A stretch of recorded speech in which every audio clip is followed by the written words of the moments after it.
Hey guys, Aaron here, and today we're at Brazil in Interlagos. I'm not even gonna try to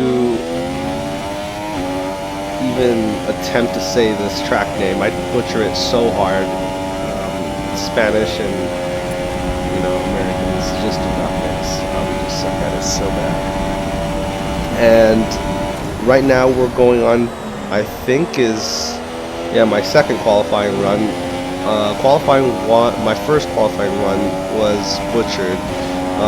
The turns that is about to come up, I went wide because Julian was spamming me on Steam because he disconnected and he wanted an invite. So I aborted that run, came in for another fresh tires, and now we're on this run. And in time trial, I only did like 20 laps, not even a full 50% race distance. So as you see, practice was minimal here, and when I was doing time trial, it was like a 109 flat pretty consistently. But somewhere along the way, like right before the race, I decided to change my setup, and currently I'm using a 2.8 wing setup. I didn't really like this setup, and since we're in Parc Ferme, couldn't really change it or do anything about it. I would have preferred a 4.7 wing setup. I think that would have helped me in the S section. That's where I'm a little stronger at. I'm not really good at turns 1 and the last corner where you have to hit those turns perfectly to really get the maximum out of those 2.8 setups. So on to the qualifying results. Then we have Detainable and Julian on the first row. No big surprise from Detainable. Seriously one of the fastest guys in the split, and Julian was actually not surprised either because he's been telling me Brazil is one of his fastest tracks, and he had the time trials to prove it. So a 109.2 for us, not slow, but I guess just lack of practice. So on to the 5 red lights with 3, 2, 1, and off we go. Getting a really good start, keeping the car straight. Pat's had a really shaky one. We're going to be right alongside him and taking the inside line through turn 1. Everyone's keeping it relatively clean, except we have a Force India going off track and rejoining, so we're going to take some avoiding action, it seems. Pat's going to cut us off, and we're going to take some grass, but no biggie. We still keep the position next to the Force India, and I think we're going to go straight down and take a position or two, putting us into P9. Smeej, Toro Rosso off to the side here, going to be reordering the track with Only for Win right alongside us here, and he's going to be later on the brakes, taking the position from us, and seems like most of the field has, by this time, stabilized. We're all in a straight line, no one's alongside each other, so doing relatively good then. Still in the points right now. And since everyone is so bunched up on the field, I think we can go for a move soon, maybe on the straight. Only for Win in the Ferrari. Surprised he's been doing really good in this last half of the season. I guess maybe more practice or more bottles. I don't know, but we're gonna be. Looks like we're running a lot lower wings than him, and we're gonna be alongside him with relatively no effort at all. So he's running a higher downforce, and we're going to take the position from him, and that is the move done pretty much. So coming up on 8th position, which is a Red Bull, Coldo, our coordinator. It seems he has disconnected once again. Sadly, maybe his 4th or 5th disconnection this second half of the season. Really, really unfortunate for him, as he's probably one of the fastest guys in this split, but just can't catch a break. So sorry for him. Hopefully he can get that fixed for next season, as the season's almost over anyways. So coming up on lap 3, and we have Smeej, Hayden, and AOR Path right in front of us. And this is pretty much a train, because AOR Path qualified pretty high in the grid, about like P11 or 12 or something like that. And he managed to capitalize on that first lap incident with Lunation, which gave him an easy 6th position. So everyone behind him is going to be trying really hard to get past him. And we have DRS, and that means the two Toro Rossos are going to have DRS as well.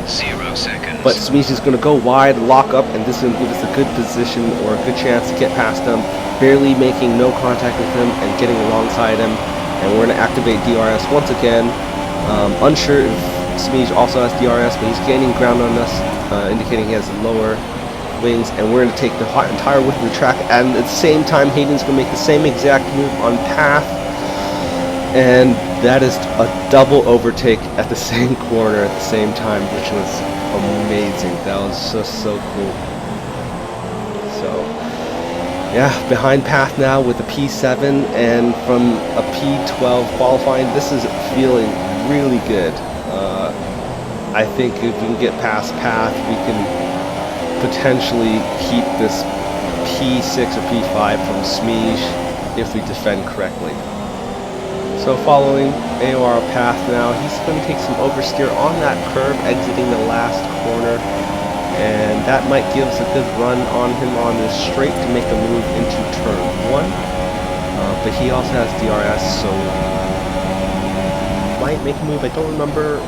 Nope, not quite. So yeah, taking up a little warning there. I think that little cut's going to give us a good opportunity to make a move down into this turn. There might be turns 2 or 3, but we're going to make a dummy move. The Fernando flick, and he's going to go wide just a bit, and we're trying to go down the inside, but nope, he covers it off completely, and we make a little contact, but no wing damage, fortunately. And Smeesh is going to try to make a move, but somehow stop him from diving up on the inside. And yeah, we're going to be very careful of Smeesh behind him. He's going to go for any opportunity to get that move done. So following behind AOR path, yeah, just extremely hard to overtake on this track. There's just really no opportunity, but we're going to see if we can get a move done here on this straight, getting a really good exit, managing to stay off the curb and getting full traction. And looks like he has no DRS this time, and we're going to have DRS completely, so we're going to get alongside him now. He's going to take the inside corner, or inside line, and him going a little wide, so we have to take a lot of curve here, giving us a 3 second time penalty, and we bumped this just a bit. But all that battle is going to compromise his exit as well, and Smeesh goes for the move. We go a little wide just so we don't push him completely onto the grass, and somehow Path's also got a bad exit, and we got to defend from Smeesh, so we're compromising our speed a bit here, and we're going to go for this little late on the brakes move here, and Path is just rammed into us here. We've got slow motion here. Very honestly, full lock on the right, as you can see on my steering wheel, staying on to the right of the track, and Path is about to cut right into us, right here. Boom. And as we turn left, you'll see how much room he puts in between me and him after turning left. That's like a half a car length right there. And I was like, okay, that might just be sloppy driving, that might just be bad driving. And then go for the move once again. We definitely give him enough room here at this moment, but once again he decides to cut right into our car. As you can see, definitely on the right side, he definitely has room. We're still going right just a little bit to correct the car, and just pushes us right. There's absolutely no reason for that, and that has resulted in a yellow wing. Now, it was looking really good from P11 up to P6 or 7, but that has just compromised all our chances from getting a decent position here. So yeah, telling Jeff to come in, and we're going to box for super softs, and somehow we use the original 2-stopper that we're going to use and try to go to the end and somehow salvage any type of, you know, points or position that we can get from after that incident. So the strategy here without wing damage would be to go super soft, softs, or super soft, soft, super soft. Go So it just really depends on your style. Some people would say having the softs in the middle would be better because you have a heavier gas load on the harder tire. But I mean, it's just, again, once again, style. So lap 10, coming up behind Pixar, going really slow in this, really slow, and he's going wide. I guess he definitely has to have wing damage, and we're just going to get the move done, doing a little switchback, and then we also have DRS coming down the straight, so we're going to leave him in the dust. Yeah, that was an easy move done, and that was for P11. Yeah, we have quite the job to do to catch up to everyone up in the field. I think in front of us we have Lunation in 10th with Smeej right in front of him, and then maybe Chicane and Picar's Potato is up there, I believe. And we literally follow this train for 8 laps until we have to box once again at lap 18, and then I think we're going to come in for softs to go to the end. Typically you want to be hitting lap 21, lap 22 for the softs, but I think we have the ability to preserve our tires and go an extra 4 laps, but it's going to be very tight. We're going to be on 75-80% tire wear by the end, but it is what it is. I did not want to go in the mediums because the mediums on Brazil are just so slow. You just get no grip and they just feel terrible. It's like almost driving with a yellow wing at that point. So coming up on Chicane and Picar's Potato battle, they are on the mediums, we are on the softs. And these tires are actually pretty fresh. As you remember, we came in lap 18. It's only 3 laps old, and we're definitely going to have a little more pace here. And we're going to try to make the move on Chicane. He has some really fast reactions, and going on the outside of this turn, how it's done properly is shown by Chicane is you don't come to the right and push the person off or take the wing. I definitely left him enough room, and Chicane left me enough room, so that's how it's done. So yeah, that's a move done on Chicane. Now we're trying to make the move on Potato. He's going to take the inside, and then he switches back to the outside, and I did not expect that at all. I thought he was going to stay on the inside, so when I went to the outside and left and saw he had no room, I switched bak to the inside as quick as possible and got on the brakes, but it wasn't enough. And we go really wide, and we pretty much forfeit those positions back to Chicane. Now, coming up against, once again, it took me a lap or so to catch up. We have Only for Win come out of the pits in front of us on fresh softs, and that just was not a good sign. I mean, if I was able to get in front of Potato at that moment, I could have grown that gap, so it would have taken some time for Only Win to catch me. But unfortunately, was not able to. So Only for Win's going to make the move on Chicane, and I believe we're just going to follow Only for Win straight through and take the position for Chicane. Nope, we're not. But they're going to battle pretty hard alongside for 2 or 3 corners now. And yep, this is where we get the move done. So Chicane lists in 2 positions. Just have much more grip on the outside, and yeah, P11 still not in the point. So yeah, the DRS a little far back to get anything done though. Okay, distance to teammate 14.8 seconds. So yeah, Jeff has just told us 14 seconds ahead is Julian. So if we can somehow get past Potato, we would. I don't think the people in front of us are that much further ahead, but even if we got past Potato right at this moment, our tires are just so old at this point, and there's only so much I can push for. So alongside with Only for Win, there's just no grip on the outside, and Chicane has taken the position back from us, and I say job well done. That was a great move, using the same type of move that we used on him, just capitalizing on the fact that 2 people are battling. We tried the same move on Chicane once again, but this time wasn't deep enough to actually position the car alongside him, and he's going to keep in position Yeah, falling back onto the straight. Just this train at this moment, I was just so frustrated getting stuck behind this train for 7 or so odd laps. Just really frustrating when you know you have the pace to get past them, but just can't get past. So going for win, making a dive bomb onto Potato to the inside line. Chicane oversteered into the wall.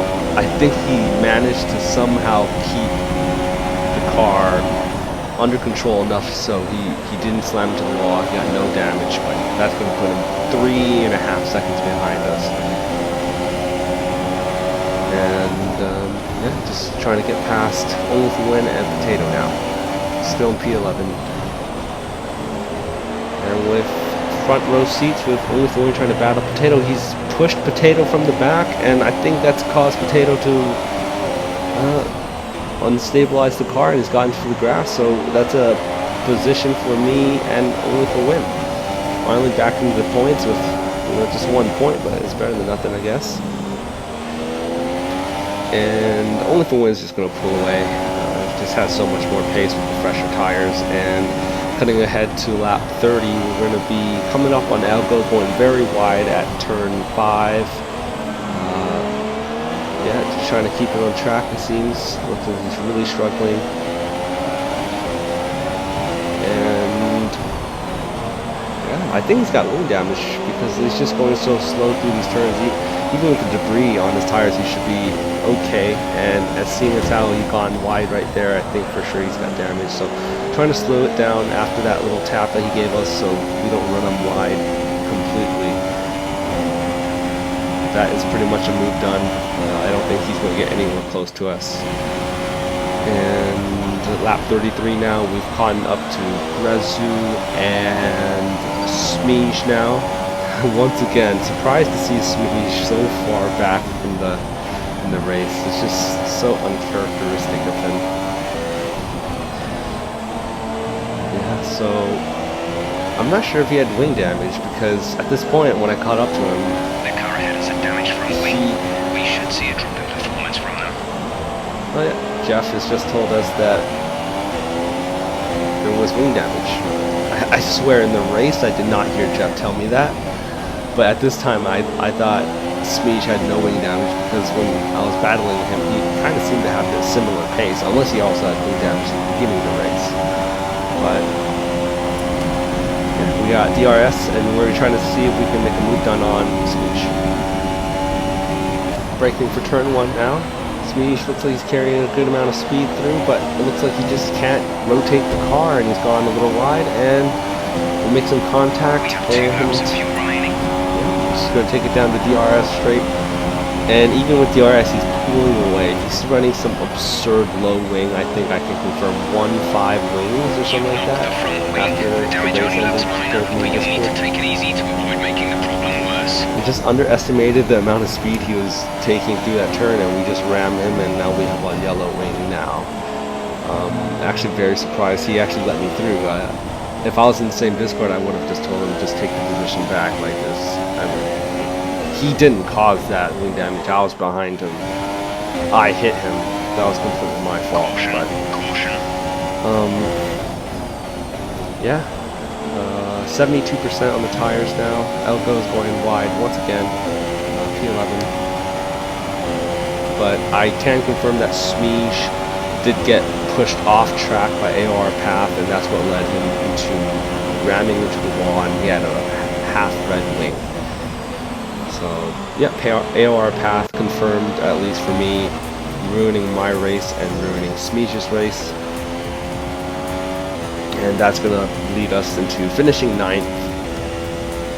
I finished in front of Smeej, which would have made it in 8th position, but I had a 3-second time penalty, and so Smeej jumps me. But the weird thing is he had a 5-second time penalty, so he should have still finished behind me in P9. I was going to report it to the stewards, but at this point it was the second to last race in the season. I decided against it. So congratulations to Detainable for pretty much a grand slam at this Brazilian Grand Prix, and Julian also a second position, keeping the battle in the constructors somewhat even, and Hayden for the third position. So, and then also another shout out to Lunation, fourth position, for finally not getting wing damage at this race and getting a decent result. I think the one race out of the 9 that we've done the second half of the season where he hasn't gotten wing damage. And yeah, P9 still a points finisher. At this point in the Drivers' Championship, just happy to finish ahead of Chicane because it's pretty much a battle between me and him right now for P7. So I hope you guys enjoyed this race, and once again, thanks for watching. As always, have a good one. Thanks.